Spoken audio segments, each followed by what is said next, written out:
Director of the Australia Institute, and if you haven't been to Politics in the Pub before, welcome. Thanks for coming.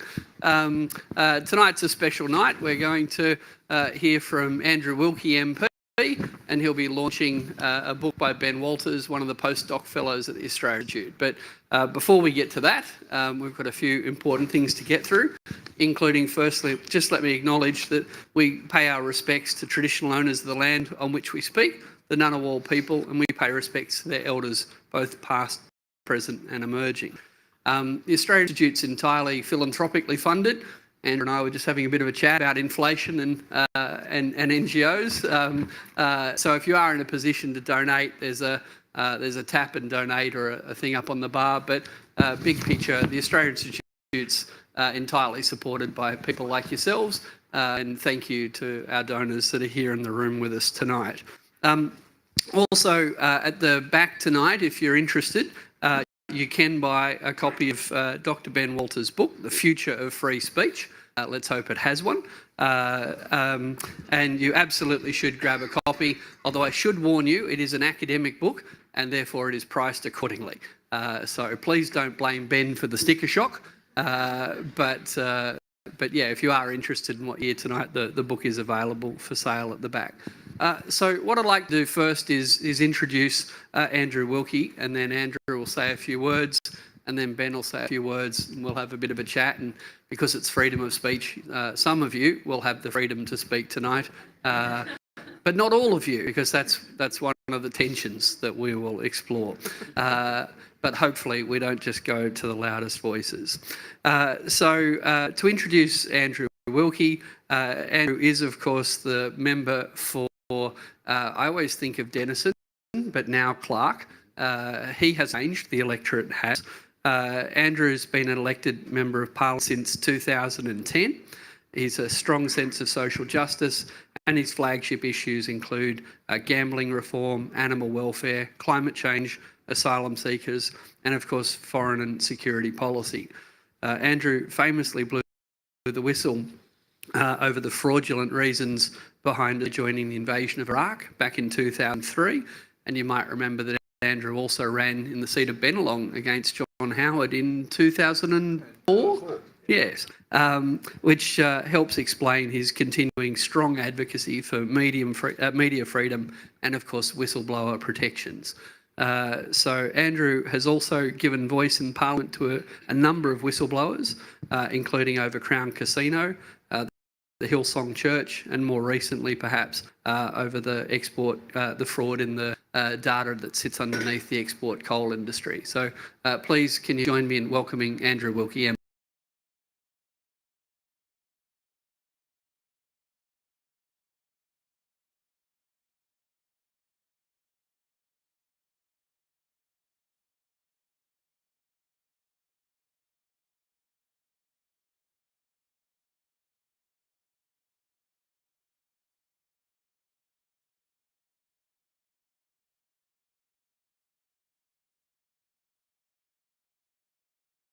Fundamental human right. It's really that simple. And in fact, if you go to the Universal Declaration of Human Rights, Article 19, it says everyone has the right to freedom of opinion and expression. This right includes freedom to hold opinions without interference and to seek, receive and impart information and ideas through any media and regardless of frontiers. I would add that free speech is also a fundamental building block of a healthy democracy. And I promise this will be the last quote, but this is from the Australian Human Rights Commission, which says, the right to freedom of expression provides the foundation for individual autonomy, the capacity for individuals to think for themselves and impart knowledge, and a strong democracy where opinions and ideas can be debated freely. The right enables discussions and debates about political and social views, and in so doing creates the basis for the effective exercise and defence of many other human rights and freedoms. Given that free speech or freedom of expression, however you want to describe it, given that it is such a fundamental human right, and I think we probably all accept that, it is something that concerns me, I think concerns many people, that a freedom of speech is not actually enshrined in law in Australia. there is an implied freedom of speech in the Australian Constitution, but it is only implied. It's not stated explicitly, and it doesn't appear in any other document or statute. Fortunately, in 1997, in the court case Lange versus the ABC, the High Court did bring out this point and did make it clear that that the High Court did feel that it was implied in the Constitution. But we don't have it anywhere explicitly stated. Now, you'd all be aware of this, the First Amendment to the US Constitution. There it is, right at the front of the amendments of the US Constitution, is an explicit freedom of expression for both the individuals, the media, and others. And in many other countries, particularly European countries, it's actually explicit in their in their laws that the citizens of those countries have a legal right to the freedom of speech. So it is a curious thing that in Australia, we have a very healthy democracy, believe it or not. I know we wonder sometimes, but we do have one of the world's most successful and effective democratic systems, one of the world's most effective and successful electoral processes. And most of us feel we can speak up, most of the time about most things. But it is only an implied freedom in this country. So that was the uplifting bit. The downdraft is, though, that in my opinion, it is under attack and it is under threat. You would, I'm sure, recall the 2019 raids on Annika Smethurst from News Limited, and the raids that same year on the ABC headquarters in Ultimo. I mean, that's not the sort of thing that should be going on in a country that respects freedom of speech, having police raids on journalists.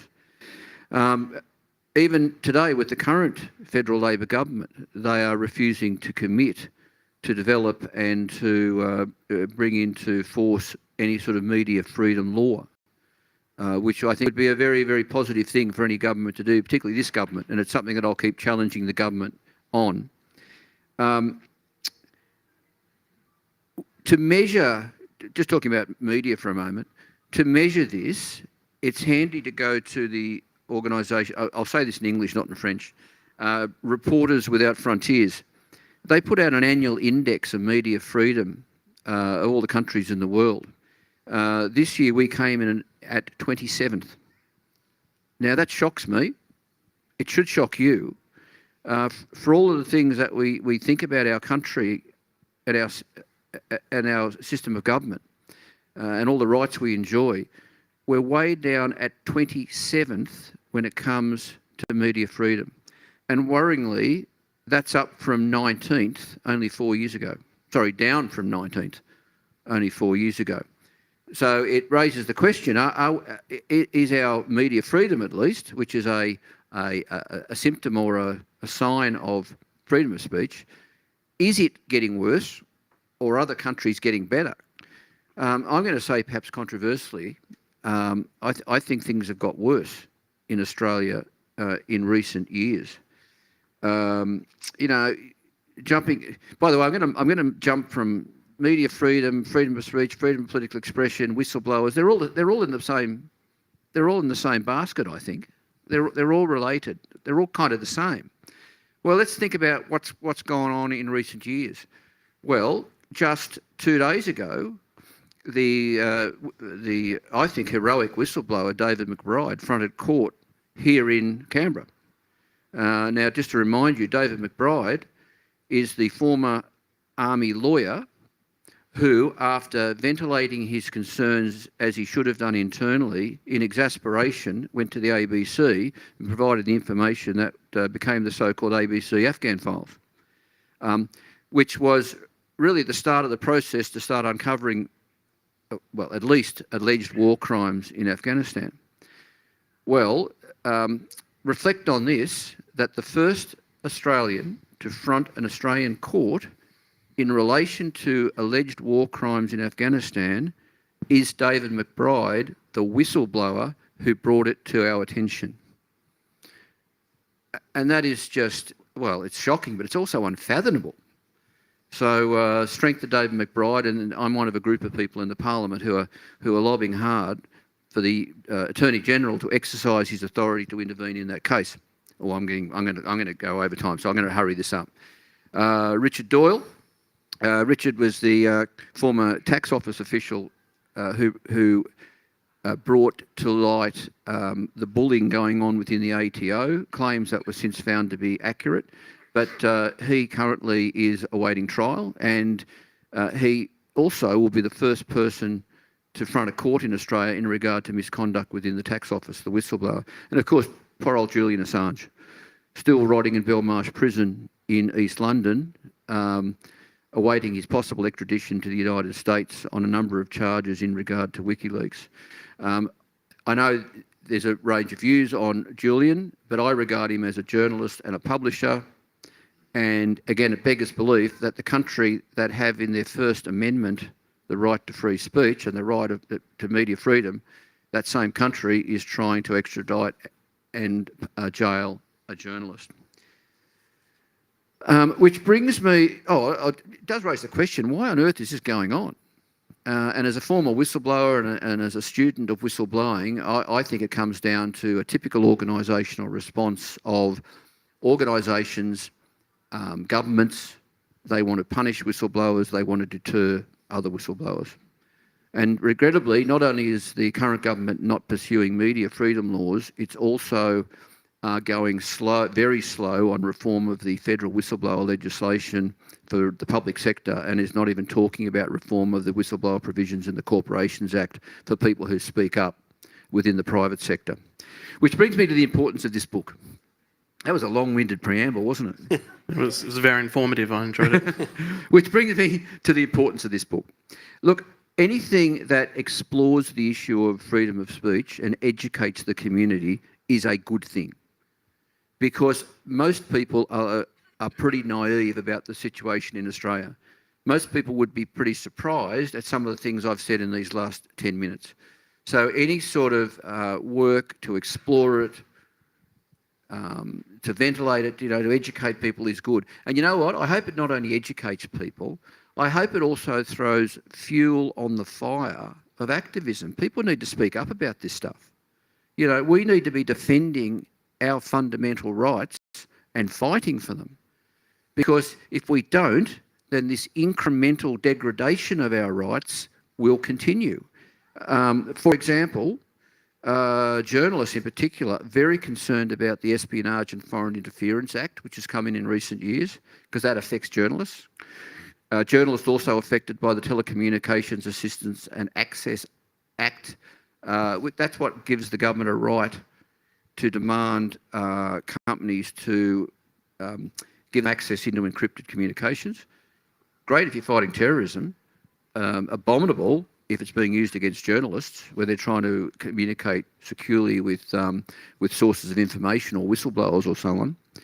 And we have the unresolved issue too of the Misinformation and Disinformation Bill, which the government is pursuing, which the Australian Human Rights Commissioner has roundly condemned for a whole range of reasons, not the least of which this is what would allow ACMA to ban online content which ACMA decides meets the low threshold for misinformation and disinformation.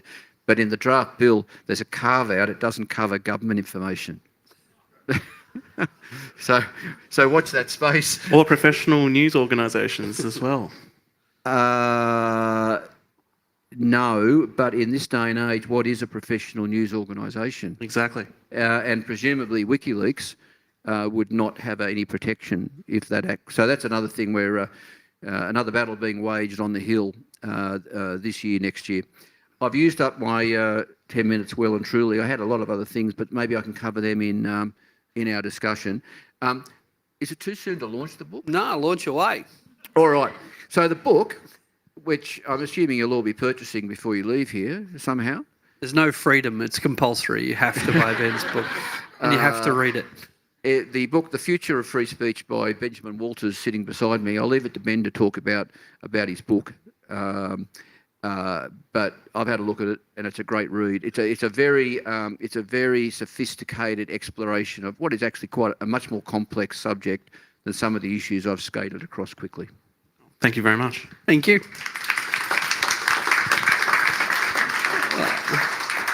Well, I'd now like to introduce Dr. Benjamin Waters to talk about his book. Ben is a postdoc fellow at the Australia Institute. So this year, the Australia Institute started a new postdoctoral program. We recruited 5 wonderful postdocs to come and work at the think tank, and Ben was one of that first batch. His research background is in moral philosophy and political theory. He's had a particular focus on theories of free speech, culture war, toleration and justice. And prior to joining the Australia Institute, he worked as a sessional academic and a research project manager. His book, as you just heard, is called The Future of Free Speech. It was just published this year by Palgrave Macmillan, a very good academic publisher with very high academic book publishing prices. Apologies. And Ben's PhD is in philosophy from Deakin University. So Ben, let's hear from you, and perhaps you can address the question of does free speech have a future? Thank you very much, Richard. And thank you everyone for coming today, especially Andrew. It's great to have you here and hear what you have to say. I just want to start by wishing a very happy birthday to my son Tobias, who turned 4 today.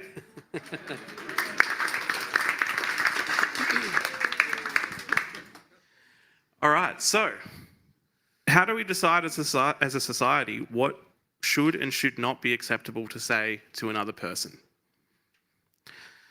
Answering this question has only become more difficult in recent decades.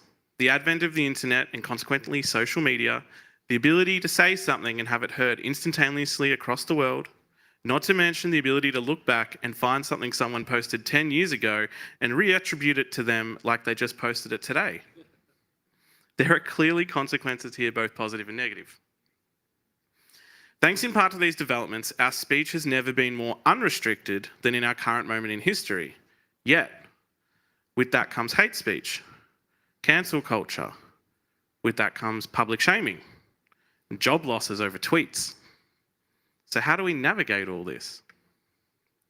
In my book, I highlight how I'm not happy with how we usually do things. What I found is that we are all really obsessed with the idea of truth as the highest good. And in some ways that's fine. I like truth, and we can cover that more in the discussion. But it leads us to do some really weird stuff. Let's rewind for a second. So I assume most of you are familiar with Galileo being censored by the church for correctly asserting that the earth revolved around the sun in contradiction of established church doctrine. This censorship was a bad thing, we can all agree. So in order to prevent situations like this from occurring, we decided that we should let people express their ideas freely, however wrong we might think they are, just in case we accidentally do a Galileo on someone and cover up the truth. The problem with this is now we have the idea in our heads that people abusing each other online with racial slurs can't be censored because it may just cover up a Galileo-esque truth. If we have a problem with that, we are told to combat their hate speech or bad speech with our good speech in the free marketplace of ideas. But what does that even mean? Any economist can tell you, and we have one sitting on stage right here, that free markets don't really exist. They're always subject to external conditions and pressures. So if we can't have a free marketplace, what hope do we have for a free marketplace of ideas? What I advocate for in my book is abandoning this flawed marketplace model and instead grounding free speech in a reflexive toleration. This will allow us to draw the limits of free speech in the following 2 ways. 1, reciprocity. No one may refuse the particular demands of others that one raises for oneself. I'll say that again. No one may refuse the particular demands of others that one raises for oneself. This means that in relation to free speech, any act of censorship must be reciprocally justifiable to both parties. If I say you can't say something in a certain context, I can't get upset when you deny me the same in return. It also means that you can't just say you are exempt because your views are based on God or anarchism or insert your ideology of choice. This is because those in opposition to you can just claim their own God or conservatism or their own political ideology, cancelling out your claim. The other factor is generality. This just means that everyone who has a stake in the matter gets a say. Therefore, no one individual, faction, or party of people can deny freedom of speech to another or impose any censorship upon them without a reciprocally valid justification. Approaching free speech in this way means that the limits of speech are drawn based on disagreements between human beings, with human beings remaining at the centre of the justification. It doesn't necessarily mean that an easy answer is always available in every conflict, but it does allow for a mutual, respect-based toleration to emerge so we can continue to coexist despite our objections. This reflexive model ensures that freedom of speech is universal, consistent, and just, so that free speech remains truly available to all. Thank you. Thanks, Ben. All right. So now we're going to turn some theory into practice. That's it. So we're going to ask Ben some simple questions that don't have simple answers. So Ben, can I walk into a theatre and scream fire or bomb? I would say no. Why not? Because I think you are causing a disturbance. And, insofar as, it could be seen as a free speech issue, I think it's also just an issue in general. We don't let people do disturbances in public. You can't just walk out in front of traffic or, any of those sorts of examples. Okay. So which of you gave us some criteria for thinking about freedom of speech there. Yeah. So how do we look at the amount of harm that comes with a particular kind of speech? How do we decide that it's not just inconvenient but dangerous for me to have some freedoms? Well, I think that drawing on the theory, it'd be looking at that reciprocity. It'd be looking at, okay, if I feel like I want to censor you from, saying something or expressing something in a certain way, well, then I'd have to look at my own situation and say, would I be happy if you were to censor me in the same context? So take, for example, if you wanted to conduct some sort of protest, and say it was, you wanted to, I think an example that I use in the book is I talk about Colin Kaepernick, the former NFL player who conducted a kneeling protest in favour of Black Lives Matter. And he was roundly condemned by a lot of the NFL establishment and the fans who saw his protest as being disruptive and against the spirit of the game and all of those sorts of things. But I would support his protest because I think that his protest was the most non-violent protest you can think of. He just knelt during the national anthem. And if we're stopping him from doing a non-violent protest in that context, well, what happens when we want to do a non-violent protest in another context? Well, then we could use that example and say, oh, well, maybe we should censor it over here. And that's when the ball starts rolling in a bad way and you start censoring things that you don't want to be censoring. So when you're saying reciprocity, what you're really suggesting is that we have to ask ourselves, how would I feel if I was on the other side of this? Not how does that person's speech affect me or how does that person's protest make me feel, but how would I feel if I was prevented from doing something similar? Yeah, well, I mean, even more fundamentally in terms of just a theory of justice, it's like, is it just for me to stop this person from speaking? And, would I allow myself the same right in that situation? And if I want to be able to speak in that situation, then I need to consider other people speaking in that situation as well. Okay, one more.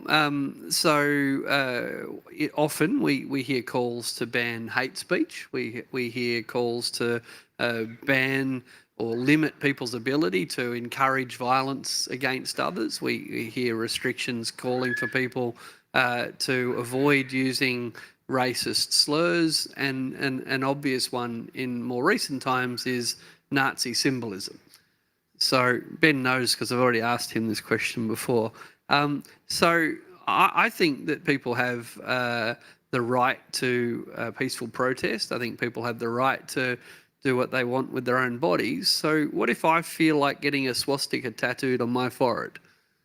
Whose rights prevail here? My freedoms, including bodily integrity, because a lot of us here might not want governments telling us what we can and can't do with our bodies, or other people's right to not have to see a school teacher walking around with a Nazi swastika on their forehead.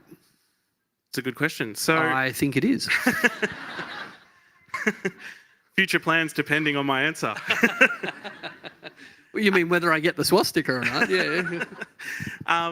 Well, I mean, I agree with what Andrew said earlier about, free speech is such an integral right. It's so fundamental and important. But that doesn't mean that we don't have other rights in our society. And I think the right to bodily integrity, bodily autonomy, I think that is also a very important right, and sometimes we need to use these sorts of processes to balance them off against each other and say, okay, if you want to get a swastika on your head. And mine doesn't just have to be on the forehead, let's be clear. So. Then, okay, so what does that mean?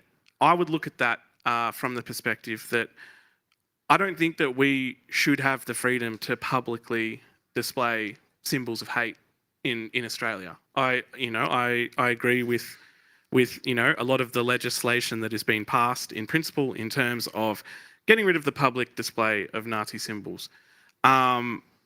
This is based on that idea of reciprocity. I think that the ability for you to have Nazi symbols displayed in your own home where, the general public is not subject to it, that's fine. I don't have any, by the way. This is hypothetical for those that are watching the recording.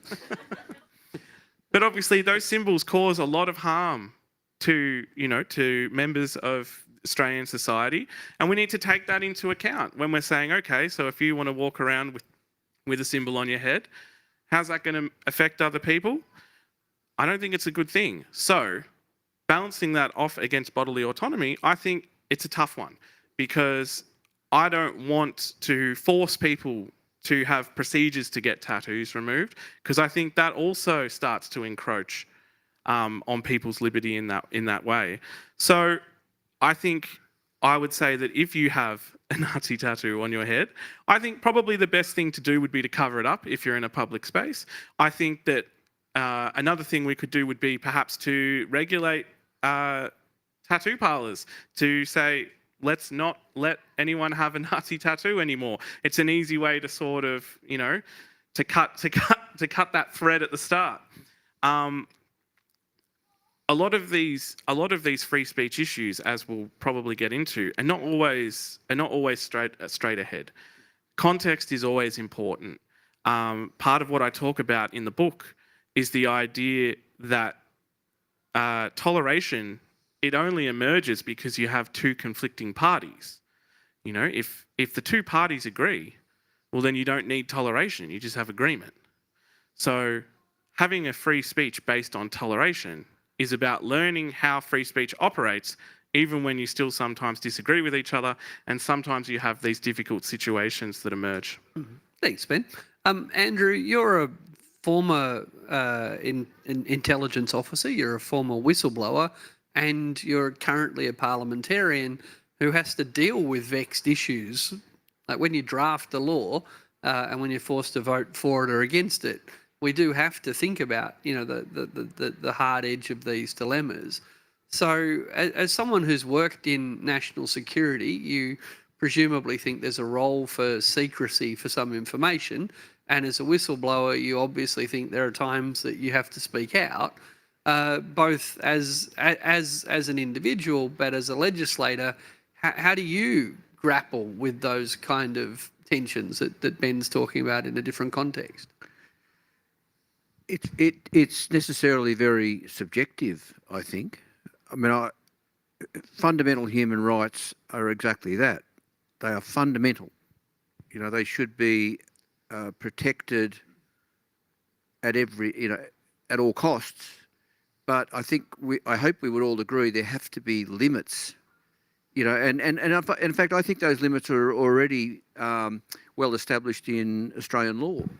You can't incite hatred. That's a criminal offence. You can't defame someone in most circumstances.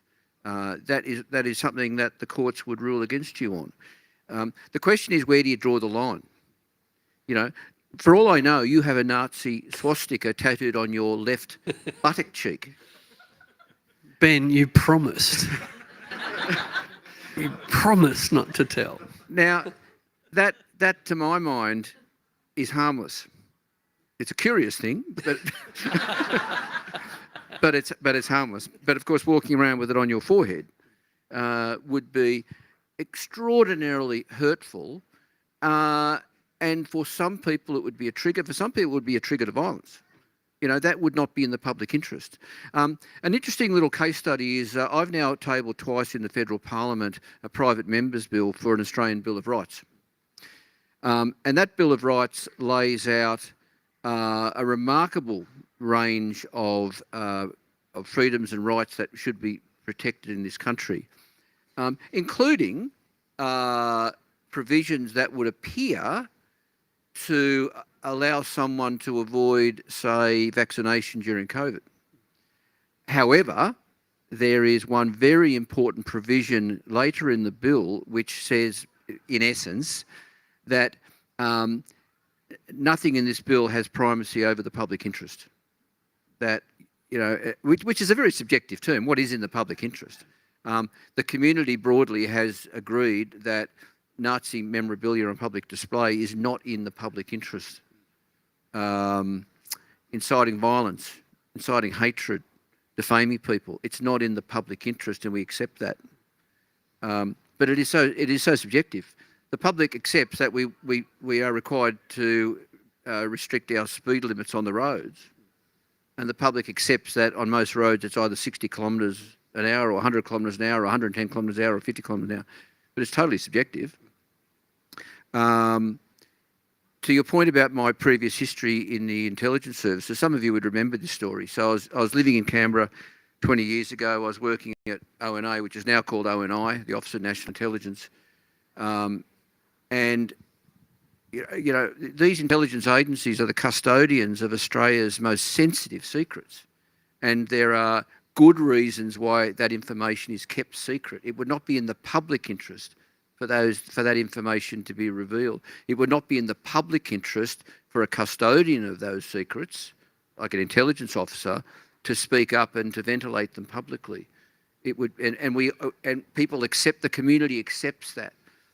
But here's the rub. I'm working in intelligence, and I decide 20 years ago now that the government taking Australia to war based on a lie about weapons of mass destruction and Iraqi links with terrorists, that is an offence so egregious. It is conduct so terribly improper that the rules don't apply.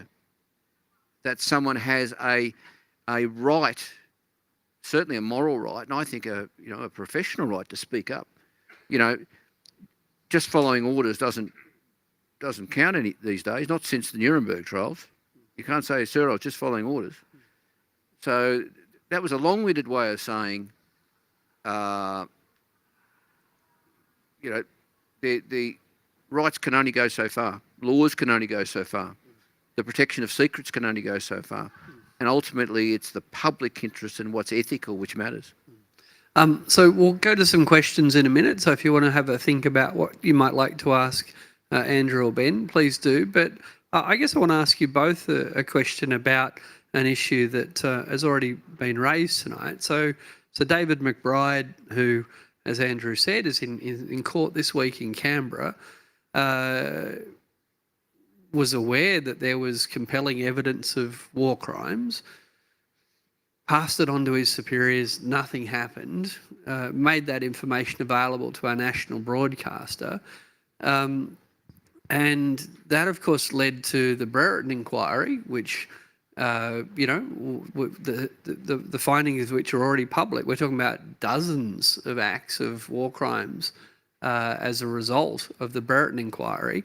So we know that David McBride's information led directly to the Brereton inquiry, which we haven't seen the prosecutions yet, but we know that the Brereton inquiry found dozens of instances of war crimes. Yet, as you said, the first person that will face court for in any way related to these apparent war crimes is the person who blew the whistle on it. Why do successive governments, Labor and Liberal, why do they side so strongly on secrecy and the protection of secrecy? We have two governments. We have a new government. We had an old government. They've contested all sorts of things. What is it about executive government that is so resistant to, or is so determined to prosecute these whistleblowers? What do you think's going on here? Because it's clearly not ideology in any meaningful sense. Okay. It's very telling that at the federal level, whistleblower protections for the public sector have only existed since 2013 in the final year of the Gillard-Rudd government. That's very telling because that was a long time after very effective whistleblowers in some jurisdictions, particularly here in the ACT, which has model whistleblower protections for the public sector. That 2013 Public Interest Disclosure Act came well after whistleblower protections in the states and territories, and that's very telling. You go back decades, and the Democrats, the Greens, and others had pushed and pushed and pushed for federal whistleblower protection, and they were resisted by both Conservative and Labor governments for over decades. Why? Well, I mean, this is just my opinion, but for what it's worth, governments like to have secrets. Governments don't want unrestrained public access to their information and unrestrained ability to speak truth to power and to uncover misconduct. They just don't want it. And I mean, that's unfortunate, but it's probably unremarkable. And I come back to that point I made again about, well, why in the case of Richard Boyle and David McBride, why on earth isn't the Attorney General exercising the power he has to intervene in both of those cases and have the charges dropped? And I think it does go to a typical organisational response to troublemakers. You punish them and you send a strong signal to deter their mates from also speaking out. Now, that might sound very, very cynical, but that's the only explanation I can come up with. Because when I look at those two cases, there is no legal reason why the Attorney General tells me he won't intervene because in both those cases, the prosecutions have started within the relevant departments, the Tax Office and in the Defence Department, and he doesn't feel it's his right to exercise his power, which is how he exercised his power to have the charges dropped against Bernard Cleary, because those charges started with the Federal Attorney General. That's how he differentiates them. But I say to Mark Dreyfus, who I've got a lot of time for, he's a very decent bloke, but I say to him, if the fact that the first Australian to front a court in regard to war crimes is the whistleblower, if that is not an extraordinary situation warranting your input, then what is? Then what on earth is? Yep. Well, I agree.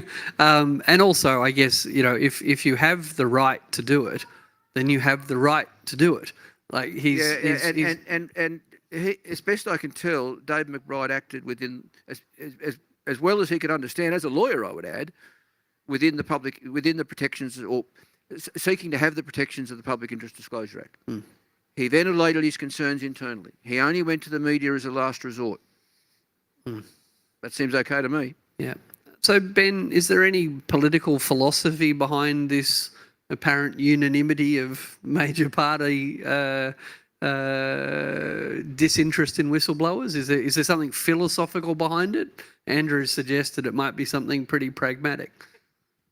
I mean, I'd probably be inclined to agree with Andrew on this point. But I will say that, looking through that political philosophical framework, whistleblowing is such an important aspect of freedom of speech. And, when we think about how we tolerate it and where the limits should lie, I think, bringing it back once again to what Andrew said earlier, sometimes governments have secrets that it's in the public interest for those to remain secret. Sometimes they have secrets that it's in the public interest that they should come out. And that's where whistleblowers are so important. And that's why when we have unjust situations where we're prosecuting whistleblowers for revealing these secrets that we should know about as Australians, that we need to get behind them and support them. Great. All right. Well, if the people here would like to express their freedom of speech, that option is available. However, we've been talking tonight about the restraints on freedom of speech and the obligatory restraint. No, you can make your way to the microphone. That's all right. But the only restraint on freedom of speech tonight is, please, if you could have questions rather than statements and comments. So questions for our panellists, most appreciated. All right, I was going to update you on the McBride trial. Oh. Very briefly, the judge has thrown out the public interest and precluded that or excluded that. The defence has submitted an appeal, which is going on tomorrow morning, and the court was closed today, apart from a bunch of unidentified people and those involved. So it's a pretty sad state of affairs. My questions are, I'm going to jump sideways to the medical industry. I have found some alternative medical treatments to be highly effective in treating chronic diseases, including cancer. I recently had a 10-year-old YouTube clip pulled off YouTube regarding a cancer treatment which works, and I've proved it 300 times on myself. And I've seen tens of thousands.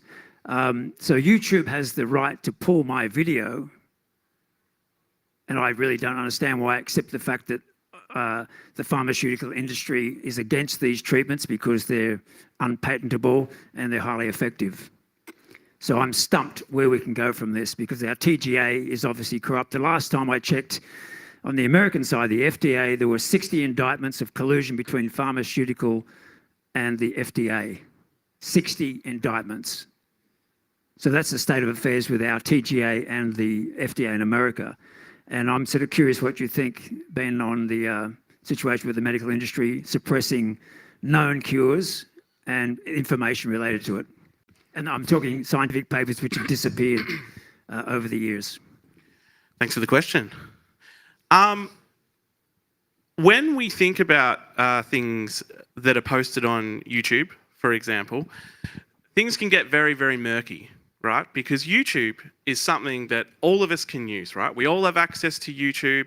There's a wealth of information on YouTube, billions of videos. But YouTube is run by a private corporation, and they make their own rules about what should be on the platform. So for me, this question becomes about, okay, so how do governments interact with private corporations that have that much power over our speech? And personally, I'd like to see more regulation in that space, because there's a lot of issues with misinformation and disinformation that really need to be taken hold of. We saw in the recent Voice referendum, there was a lot of, propaganda coming out, and these things need to be addressed. Free speech is never absolute in these situations. It never is. There's always limitations.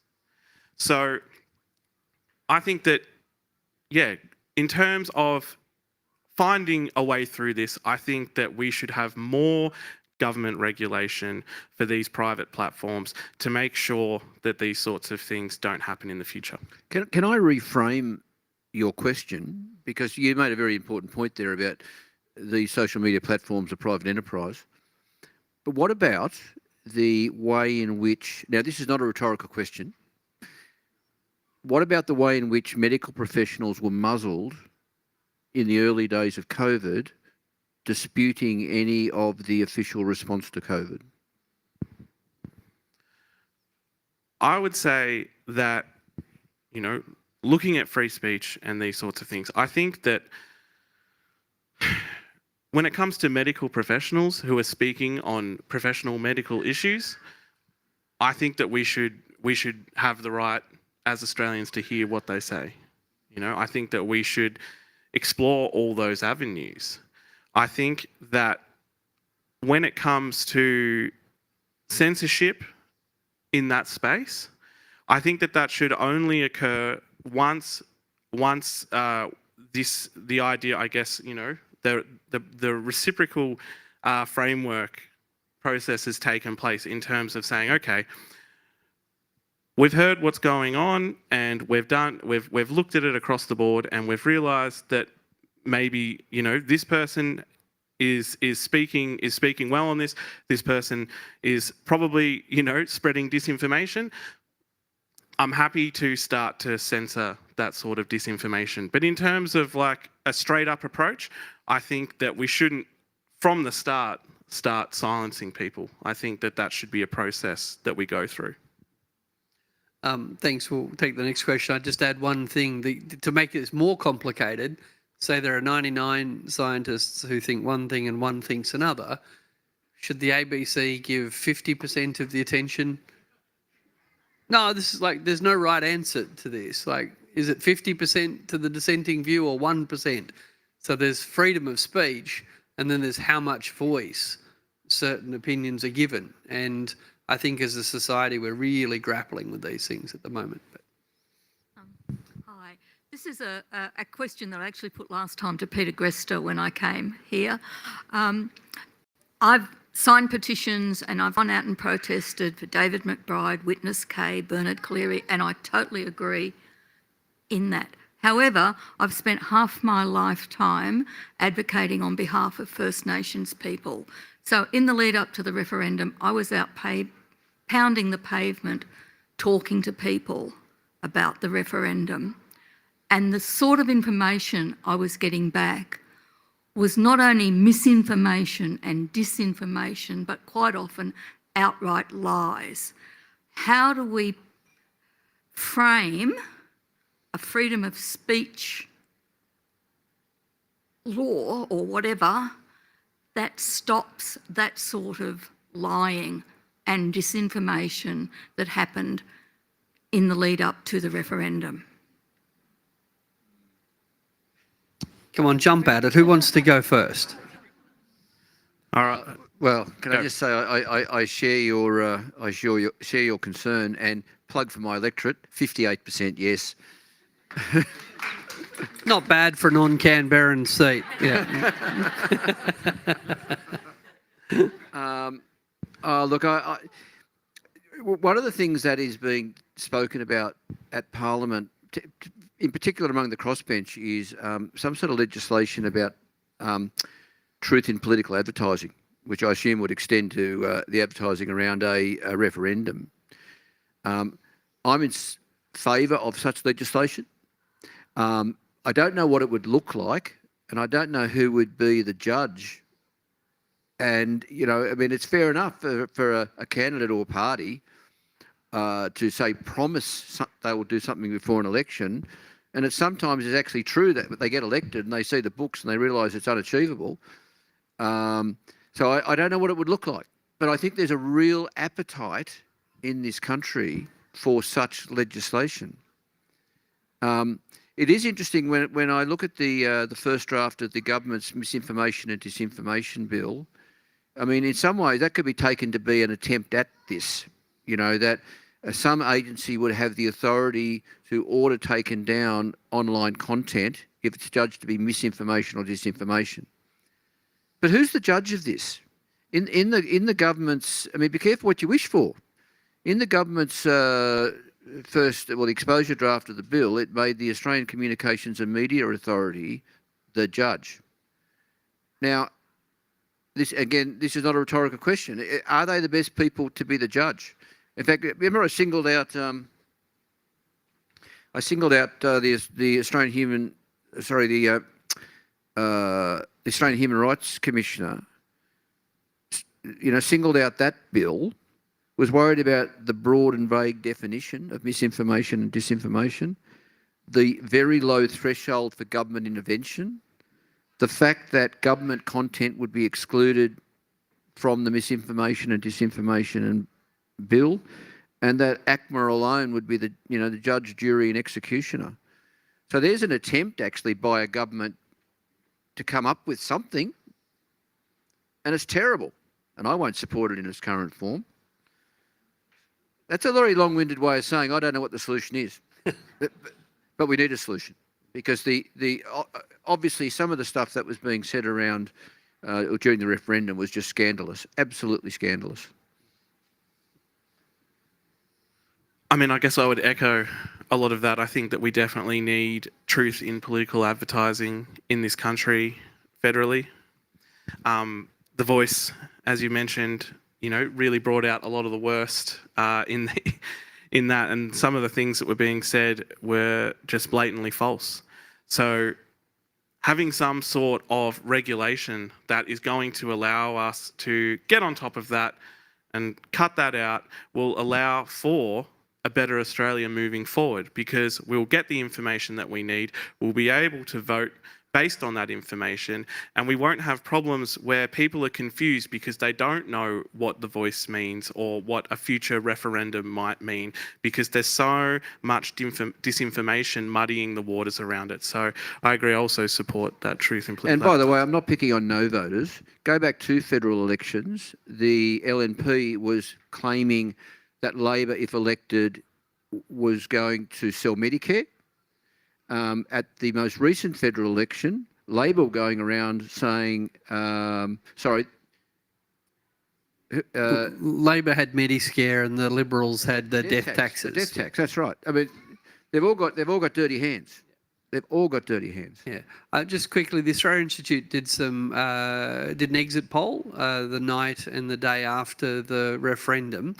And asked people, why they'd voted the way they had. But cut a long story short, 90% public support for truth in political advertising. And people think this sounds cynical. I mean it literally. A lot of the yes voters think the no campaign lied. The no voters think the yes campaign lied. We can focus on the division, but actually in a democracy, what we actually have to do is focus on the agreement. They all wanted an umpire. No, I mean this, right? So we can look, so there's 90% public support for creating some form of umpire. The fact that the reasons that people want an umpire differ is actually irrelevant. We might all want a court, even though we might not like all the court decisions. Like, we want to have dispute resolution mechanisms. So, yeah, I'll send you the polling, Andrew, but 90% support, including, I think, 85% from no voters. And almost the entire crossbench supports truth in political advertising, but neither major party does. Yeah. Hi, I'm Helen Watchers, and I was the Human Rights Commissioner here in the ACT for the past 19 and a half years. Congratulations on your book, Ben, and I'd like to thank Andrew for your human rights bills. I was just wondering what you think of the current Joint Parliamentary Scrutiny Committee looking at whether we have a Federal Human Rights Act, given the free and equal report of the Australian Human Rights Commission that was issued in March, and a final report's due next month to the Attorney General. And those bills have proportionality tests of, whether a law goes too far in restricting freedom of expression and communication and association, which is all tied up in all the issues we've been talking about. And just as a small aside, in relation to the Yes campaign, my daughters have been issued with a notice today to remove the Yes campaign off their windows in Sydney. They had them during marriage equality, no trouble, but they're really fighting dirty, I think, even No, that might be a council. It's a local, I know, but that might be a Human local Rights Act, thing. we need national. ACT, we've got it in Victoria and Queensland, New South Wales, South Australia, looking at it fairly seriously. But I think we need the overarching national to have that as the law. An overarching national Human Rights Act, like your two previous bills, and I'm wondering whether the new Joint Parliamentary Committee on Human Rights is going to make a similar recommendation about your bills. The short answer is I don't know. So I'd best not waste everyone's time speculating. But do you think Dreyfus is amenable to a Human Rights Act or not? I don't know. I don't know. It is telling though that I've moved my private member's bill twice. Yeah. The first time I didn't even get support from the Greens, but I think, to be fair to the Greens, I think it was off their radar. But I haven't had the support from either major party. I think there's something in the ALP platform for the next election. Not a strong one, but at least a reference to it. Yeah, here's hoping. Yeah.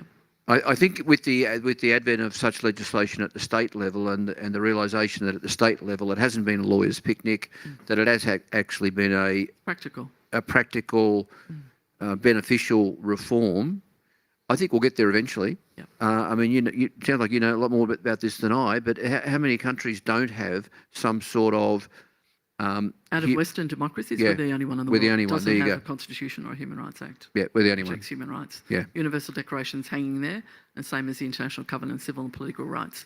We agree to them, but we don't actually implement by law. Yeah, and that would be a really good way of enshrining in some sort of legislation, among other things, freedom of speech. Yep, absolutely. And freedom of the media. Yep, it all ties in. Yeah, agreed. I apologise. I'm not familiar with the report that you speak about, but I would definitely support Australia having legislated human rights. I think that is a no-brainer. I think that's crazy that we don't have that. We should definitely have it. As you say, you look at all the other democracies, and they have this.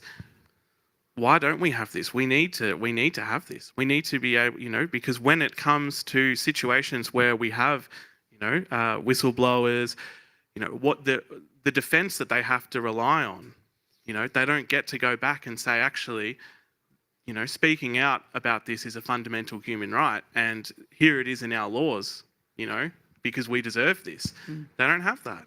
So I'm hoping that at some point Australia does get some sort of human rights legislation. We need to be less complacent, and I think that would be a big step. Definitely. Thank you. Thank you. But by the way, most members of the community think we have all these acts and rights and charters. Yeah. And they are American TV. They are shocked to learn what little protections there are for our rights. Yeah. And in fact, even with not enough education about what the Constitution provides. Indeed. Very little. Indeed. Implied freedom, that's it. Yeah. With discrimination, you'd probably know the answer to this off the top of your head. How many anti-discrimination acts have we got at the federal level? Every jurisdiction. Most things, but not religion at the moment. No, we don't have religion. We have protections against age discrimination. Yep. Racial discrimination. Yep. Sex. Disability. Sexual discrimination. I think. Sex, disability. Disability. I think that's it. And I think the fifth act is actually the act establishing the Anti-Discrimination Commission. I think I got that right. Or they're close. Yeah, there's the Australian Human Rights Commission and then the separate acts. So first was race and then sex, then disability, age is later.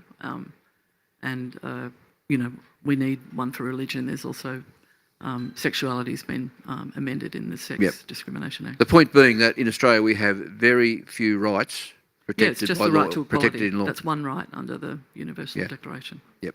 Thank you. Okay, so we've got freedom of speech, but we don't have a lot of time. So what we're going to do is we're going to take 2 quick questions, and the longer the questions, the shorter the answers will be. So, pressure's on you. Okay, I think you'd agree with me that not everybody in reality is afforded the same amount of freedom of speech. It depends what your opinion is. It depends your background. And we have a very specific example in the last few weeks. A Palestinian business owner in Melbourne was seen at a pro-Palestinian rally. He received numerous threats, including arson on his business. His business was subsequently burnt down. Now, the police say they don't have evidence that was a hate crime, so I'm not going to comment on the crime itself. Nevertheless, since then, that hate has continued. He's been hounded out of his home, and his family have had to move for their safety. If that had happened to me or anyone else on the stage or anyone else in this room, and they were expressing a different opinion, that would be a major issue taken up by the media, yet it is trivialised and has not hardly even been reported. Far less, well, there are people on the other side who've done the wrong thing too, but far less significant acts by have been by people who support the Palestinian cause have received much more attention than this much more serious matter. Would you like to comment? Why are we not all protected? Why is the media not outraged and why is the community not outraged? We're going to take two, and then I'll let both of our speakers have something to say. Thanks very much for this evening. One of the things we haven't talked about much is the right to protest, and we've seen the rise of a lot of legislation all around the country to clamp down on protests, especially around climate change. And yet we hear lies and exaggeration and speculation sprouting from fossil fuel executives with impunity. And so our right to oppose their views and to oppose their developments and their expansion is being crushed by these punitive laws against volunteers, ordinary people, being these impossible fines and prison sentences as punishments. So I'd like to hear your comments on that as an expression of restrictions on our freedom of speech. All right, well, I'll go first. Maybe if I can be so brazen, I can try and collapse those two questions into one and sort of look at the idea that there are certain groups that get targeted in our society, and that, yeah, it can appear in that way that freedom of speech is not free for all. I mean, part of what I argue for in the book is for a framework that endeavours to make free speech something that is consistent, universal, and just. I think that is so important. It's so important. In terms of protest action, you're right. We've seen the erosion of protest rights across the country, and it's not good. It's not a good thing. We need protests. We need to be able to speak out as citizens. We need to be able to talk to people in positions of power and say, this isn't right, what you're doing. You know, we want something different. You're not listening to us. And in order for that protest to be effective, it has to be disruptive. If you have a non-disruptive protest, it's not going to go anywhere. You know, if you say, I'm going to do a protest in my living room, no one's going to hear you. So we need to try and make sure that we are protecting our right to non-violent protest. Okay? As with all things, there are limits. If people go around, you know, in the name of protest, committing acts of violence, you know, against others, assaulting others, you know, destroying, you know, large, you know, property and things like that, that can all go too far. And these are discussions that we can have. Context is always important. But on the whole, protests should always be protected. And people shouldn't face repercussions for speaking truth to power and trying to make Australia a better place for all of us. I'll take that first question actually as a statement, because I think it was a very powerful and important statement that you made, and it reflects very poorly on our country and our community at large. I mean, it goes to issues of racism, it goes to issues of Islamophobia, it goes to issues of the power of the pro-Israel lobby, it goes to issues of media ownership and concentration and its own biases. There are so many layers to that. It goes to the culture within the police force. I don't know. I reckon if we got a whiteboard out here, we'd probably come up with,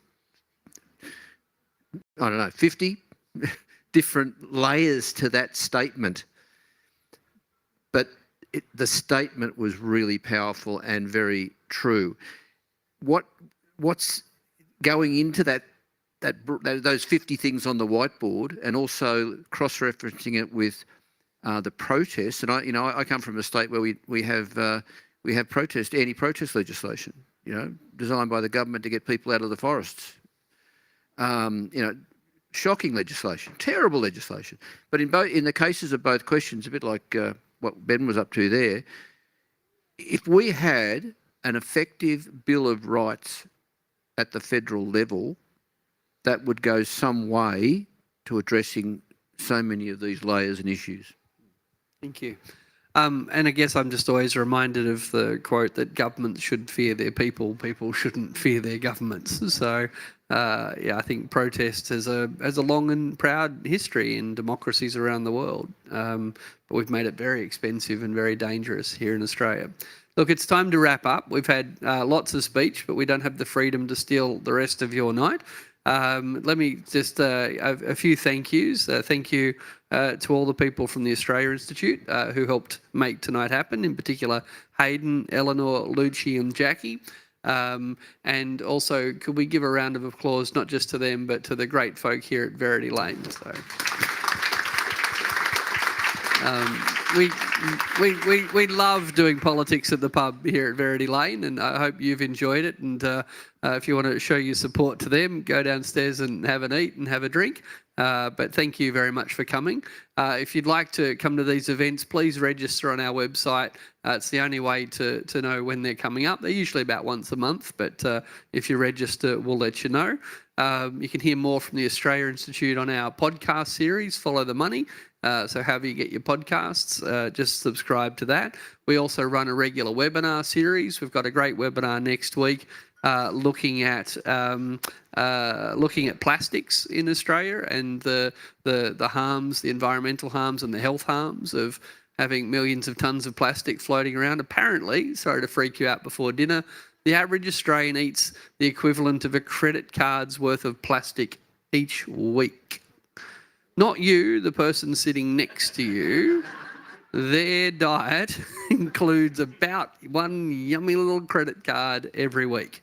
So the health consequences of that, the environmental consequences of that in a webinar that we're looking at next week. So again, if you check out the Australian Institute website and you subscribe to these things, we can keep you posted. And as I said before, if you're in a position to donate, that'd be great. But please, before we leave, one more plug for Ben's book. It is available up the back for sale if you'd like to buy it. As you heard tonight, freedom of speech is both really simple, really important, and really hard and really important. And that's why we love to put on events like this, and that's why we love to have great speakers tonight like Andrew Wilkie and Dr. Ben Walters. So please give them both a round of applause. And tonight's event will be up online in, I'm just going to say, a little while. So again, if you follow the Australia Institute on social media and elsewhere, if you want to encourage your friends to check out whether I have a tattoo on my left buttock or not, these are the big issues that we discuss here. But yeah, thank you both and have a great night. Thanks, everyone. Thank you, everyone.